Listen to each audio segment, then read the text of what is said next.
A beautiful afternoon to one and all. Nagligo-ligo to guys now waiting for the afternoon session. And I'm thinking about relaxing. Relax ko to guys kay grabe ka stress ang ato first stressful magid atong trabaho no.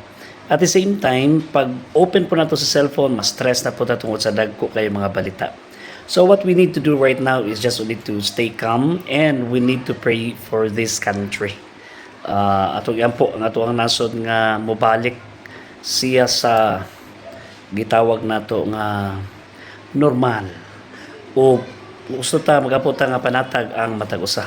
But right now we are really praying to God that God will cleanse this country for the many drama and controversies that our nation is facing right now.